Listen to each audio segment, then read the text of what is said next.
রাতে অশুভ কিছু এখানে হয়তো থাকে।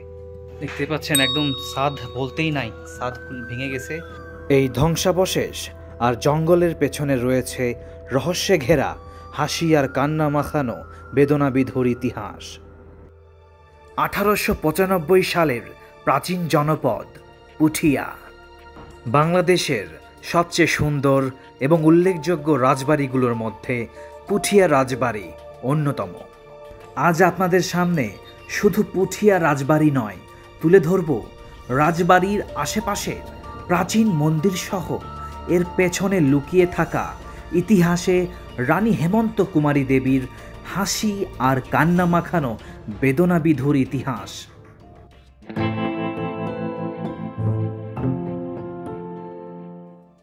পুঠিয়া রাজবাড়ি বা পাচানি জমিদার বাড়ি হচ্ছে মহারানী হেমন্ত কুমারী দেবীর বাসভবন। বাংলার প্রত্নতাত্ত্বিক ঐতিহ্যের মধ্যে রাজশাহীর পুঠিয়া রাজবাড়ি অন্যতম। মহারানী হেমন্ত কুমারী দেবী 1895 সালে আকর্ষণীয় ইন্দো ইউরোপীয় স্থাপত্য রীতিতে আয়তাকার এই রাজবাড়িটি নির্মাণ করেন। নিরাপত্তার জন্য রাজবাড়ির চারপাশে পরিখা খনন করা হয়েছিল। পুঠিয়া রাজবাড়ির আশেপাশে 6টি রাজদিঘি রয়েছে, প্রত্যেকটি দিঘির আয়তন 6 একর করে। এই প্রাসাদটি 1895 সালে মহারানী হেমন্ত কুমারী দেবী তার শাশুড়ি মহারানী শরৎ সুন্দরী দেবীর সম্মানে নির্মাণ করান। প্রাসাদটির পেছনেই রয়েছে বড় গোবিন্দ মন্দির এবং রানীমহল। দর্শক, আমরা প্রথমে মূল প্রাসাদ হয়ে বড় গোবিন্দ মন্দিরটি দেখব। এটা রাধা গোবিন্দ মন্দির। এই মন্দিরটা দেখছেন, এই মন্দিরটা আপনার এই রকমই এই মডেলের মন্দির আর একটা আছে, সেটা হচ্ছে আপনার দিনাজপুরের কান্তজি মন্দির। কান্তজি মন্দির এই মন্দির একই আদলের, তবে এই মন্দিরটা তৈরি হয়েছে 1616, 407 বছর বয়স। এই মন্দিরটা স্থাপিত করেছে ওনার নাম হচ্ছে প্রেমর নারায়ণ রায়। হ্যাঁ, এই যে উপরে দেখছেন, দক্ষিণে দেখেন 10 মাথা, ওনার নাম রাবণ। উত্তরে তীর ধনুক মারছে, ওনার নাম রাম। রামের পায়ের নিচে মাথার উপরে প্রত্যেকের হাতে দেখেন পাথর। রাম এবং রাবণের যুদ্ধটা হচ্ছে লঙ্কা, এটা লঙ্কা কাণ্ড বলে, রামায়ণের কাহিনী। উত্তরে আপনার পঞ্চ পাণ্ডবের সঙ্গে কুরুক্ষেত্রের যে অর্জুনের সঙ্গে যুদ্ধ হচ্ছে। হ্যাঁ, আমরা দুইটা ইতিহাস পাচ্ছি, মহাভারত, রামায়ণ। আচ্ছা আচ্ছা। মূলত সে সময়ে মূল রাজপ্রাসাদটি বৈঠকখানা বা বিচার সালিশের জন্য ব্যবহৃত হতো। ঠিক গোবিন্দ মন্দিরের পাশে রয়েছে তুলসী বেদী। স্থাপনাটি অনেক পুরাতন, তবে তুলসী গাছটি নতুন। দর্শক, এখন আপনারা যে দরজাটি দেখছেন, এই দরজা দিয়েই মূলত রানী হেমন্ত কুমারী দেবী এবং তার শাশুড়ি যাওয়া আসা করতেন। বর্তমানে দরজাটি বন্ধ রয়েছে। দর্শক, চলুন তাহলে এবার রানী মহলের দিকে এগোনো যাক। এই সেই পুকুর ঘাট যেখানে রানী এবং রানীর শাশুড়ি গোসল করতেন। ঠিক তারা এখানেই গোসল সেরে চলে যেতেন রানী ভবনে।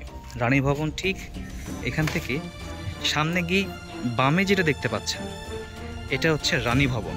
মানে রানী এখানেই ড্রেস চেঞ্জ করতেন, করার পরে সামনে একটি মন্দির দেখতে পাচ্ছেন, এই মন্দিরে পুজো দিতেন।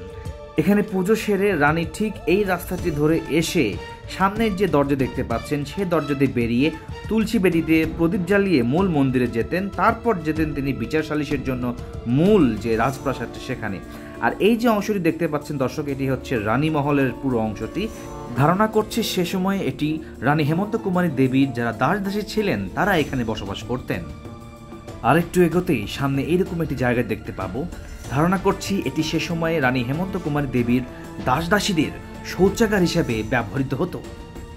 দর্শক, আমরা এখন রানী মহল থেকে বেরিয়ে এই রাস্তাটি ধরে মূল প্রাসাদে প্রবেশ করব এবং আপনাদের দেখাবো মূল প্রাসাদের ভেতরে যেই জাদুঘরটি রয়েছে তার ভেতরে কি কি রয়েছে। দ্বিতল বিশিষ্ট এই রাজপ্রাসাদের ভেতরে ঢুকতেই দেখতে পাবেন এইরকম একটি সিঁড়ি, যেই সিঁড়ি দিয়েই রানী হেমন্ত কুমারী দেবী প্রতিদিন তার রাজকর্ম করতে উপরে যেতেন। উপরতলা মূলত জাদুঘর হিসেবে ব্যবহৃত হয়। এখানে এই পুঠিয়ায় উল্লেখযোগ্য যে সকল স্থাপনা, যে সকল মন্দির রয়েছে সেগুলোর ছবি বা চিত্রায়ন এখানে বড় করে কাঁচের ভিতরে করে সংরক্ষণ করা হয়েছে। যাতে সবাই এখানে এসে এইসব বিষয়ে দেখতে পারে এবং জানতে পারে। রাজপ্রাসাদটির অলঙ্করণ, কাঠের কাজ, কক্ষের দেয়াল ও দরজার উপরে ফুল লতাপাতার চিত্রকর্ম চমৎকার নির্মাণ শৈলীর পরিচয় বহন করে। আপনারা একবার ভেবে দেখুন, যদি আপনাদেরও এরকম একটি রাজপ্রাসাদ থাকতো তাহলে কেমন হতো। চিন্তা করে দেখুন, রানী হেমন্ত কুমারী দেবী তার কাজের ফাঁকে ঠিক এই বারান্দার ঠিক এই জায়গাতে দাঁড়িয়ে তিনি দেখতেন তার সম্মুখভাগে দোল মন্দির, আর একটু দূরেই শিব মন্দির। ঠিক এই বড় বারান্দার পাশেই রয়েছে আরেকটি জাদুঘর। এই ঘরে প্রবেশ করলে হাতে বামে দেখতে পাবেন একটি লোহার সিন্দুক, যেটি হয়তোবা রানী হেমন্ত কুমারী দেবী ব্যবহার করেছেন। এই ঘরটির পেছন ভাগের জানালা দিয়েই আপনারা দেখতে পাবেন পেছনের রানী মহলের জায়গা, কিন্তু তার আগে চোখে পড়বে বড় গোবিন্দ মন্দির। পাঁচানী রাজবাড়ি থেকে প্রায় 125 মিটার পশ্চিমে শ্যামসাগর দিঘির পশ্চিম পারে পুঠিয়া চারানী জমিদার বাড়ি অবস্থিত। হ্যাঁ দর্শক, পরিত্যক্ত এই স্থাপনাটি হচ্ছে চারানী জমিদার বাড়ি। বর্তমানে এই জমিদার বাড়িটি পরিত্যক্ত হয়ে পড়ে আছে, তবে এর ভিতরে প্রবেশ করলে যে কোনো সময় যে কোনো দুর্ঘটনা ঘটে যেতে পারে, যা আপনারা এর বর্তমান অবস্থা দেখেই বুঝতে পারছেন। তবে এই জমিদার বাড়ির ভেতরে রয়েছে কয়েদখানা। মূলত সে সময়ে এই জমিদার বাড়ির নিচতলাকেই বৈঠকখানা হিসাবে ব্যবহার করা হতো।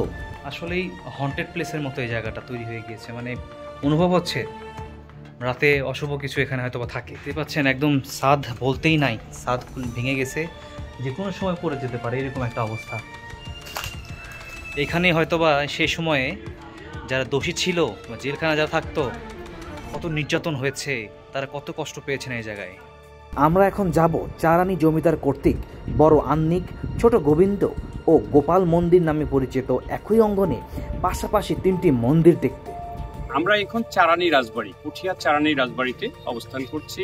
আমরা দেখতে পাচ্ছি এটি হচ্ছে পুঠিয়ার চারানী রাজবাড়ির ছোট গোবিন্দ মন্দির। এই মন্দিরটি পোড়ামাটির অলঙ্কৃত ইট এবং চতুর্থ সাইডে টেরাকোটায় অলঙ্কৃত এবং রামায়ণ মহাভারতের চিত্রকে তুলে ধরা হয়েছে। এবং পাশে আরেকটি মন্দির আছে, এটি হচ্ছে বড় আন্নিক মন্দির নামে পরিচিত। এই মন্দিরে রাজা সকাল সন্ধ্যায় ধ্যানে মগ্ন থাকতেন। এখন বর্তমানে পরিত্যক্ত অবস্থায়। 1971 সালে এখানে পাকিস্তান হানাদার বাহিনী এই মন্দিরের ভিতরে ঢুকে আসবাবপত্র লুণ্ঠন করে এবং মন্দিরের বিগ্রহগুলা ভাঙচুর করে। এখন বর্তমানে গণপ্রজাতন্ত্রী বাংলাদেশ সরকারের প্রত্নতত্ত্ব অধিদপ্তর এই মন্দিরগুলি অধিগ্রহণ করেন এবং পুঠিয়ার 15টা মন্দিরের মধ্যে শুধু 2টা মন্দিরে পূজা অর্চনা হয়, পুঠিয়া বড় শিব মন্দির এবং বড় গোবিন্দ মন্দির। বড় গোবিন্দ মন্দিরের গায়েও আমরা এরকম টেরাকোটা দেখেছিলাম। পাশে আরেকটি মন্দির, সেটি হচ্ছে গোপাল মন্দির। এই মন্দিরটিও ভিতরে বিগ্রহ নেই। এটি 1971 সালে এটাও পাকিস্তান হানাদার বাহিনী এই মন্দিরের ভিতরে ঢুকে লুণ্ঠন করে এবং ভাঙচুর করে। এখন পরিত্যক্ত অবস্থায় আছেন এই মন্দিরটি। এটা কত সালে নির্মাণ হয়েছে? এটা 1823 খ্রিস্টাব্দের মধ্যে রাজা নরেশ নারায়ণ রায় এটা নির্মাণ করেন এবং রানী ছিল রানী সুরেশ্বরী দেবী। বর্তমানে এখন পূজা অর্চনা হয় না, এখন পরিত্যক্ত অবস্থায় আছে আর কি। আচ্ছা, আমি পুঠিয়ার আরেকটি বর্ণনা দিই। পুঠিয়াতে প্রথমে ঢুকতেই দেখতে পাবো আমরা পুঠিয়া বড় শিব মন্দির।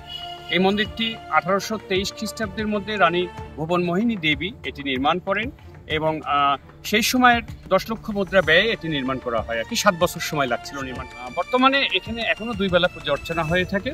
তারপরে আমরা দেখব পাশে আরেকটি পরে বাজারের মধ্যে 4 তলা বিশিষ্ট দোল মঞ্চ। এই মঞ্চটি 1616 খ্রিস্টাব্দের মধ্যে এটি নির্মাণ করেন PM নারায়ণ। এখানে দোল যাত্রা অর্থাৎ হোলি উৎসব করতেন রাজারা।